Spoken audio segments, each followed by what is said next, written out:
Heathenry is the religious and spiritual traditions of pre-Christian Scandinavian and Germanic peoples, revived today as a modern tradition based in old lore, archaeology, and personal intuition. In Iceland it is called Austru, and there are many other subdivisions of heathenry, such as Anglo-Saxon, Valnatru, Odinism, and more. The word heathen was applied to the pre-Christian practitioners of this tradition by those outside of the faith. Ancient heathenry had no name for its path. If one asked what religion one follows, the reply might simply be the old ways. Much as the Latin paganus referred to those who lived in the countryside and followed the old ways, or paganism, heathen was a term given by early medieval Christian writers to denote one who lived on the Heath in much the same way. Heathenry follows the Norse gods or their counterparts or contemporaries in other parts of the world. Odin and Thor are perhaps the most well-known gods, but there are many others.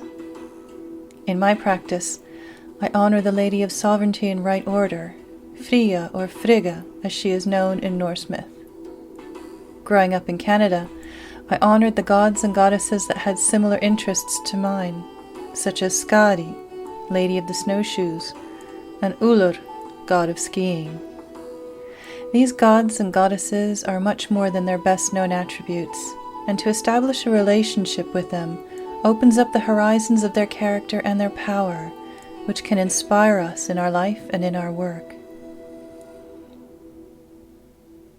My ancestry is Western European, with some Norwegian thrown into the mix. As such, when I practice in a heathen context, I feel I am coming closer to my own ancestors, to their beliefs and traditions. I feel I can honor them and the land where I live, which has so much history. The cosmology consists of 9 worlds, divided onto 3 planes of upper, middle, and lower world. In the middle world we have Midgard, where the humans and all those who dwell with the humans. To the east is Jotunheim, the land of the giants. To the north is Niflheim, the world of ice and mist. To the south is Muspelheim, the land of fire.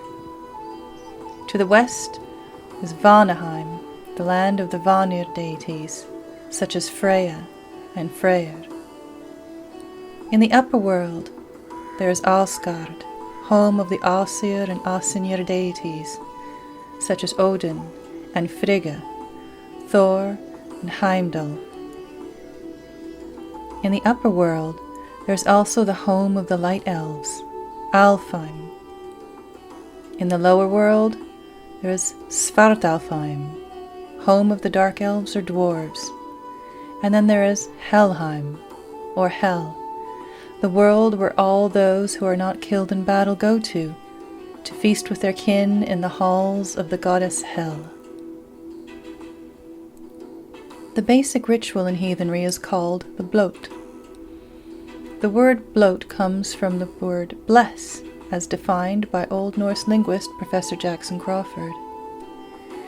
In this ritual, you are taking the blessings of the gods, the ancestors, the wights or spirits of nature.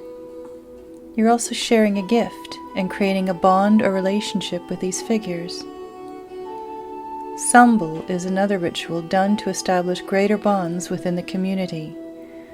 And so, as such, it's a group affair where the sharing of words over the cup takes great meaning and significance, and the weaving of each other's lives takes place within the group. Heathenry is a tradition that honors the world around you, and that helps to create a deep bond between the self and the community, whatever or wherever that community may be. It is rich in mythology and art, in stories and in ethics. It provides us with a way of being in the world that values honor, truth, hard work, and friendship. It sings the soul song of the regions where it developed, as well as that of those who practiced it down the ages. It is truly a wonderful tradition and can inspire us today in making our world a better place for all.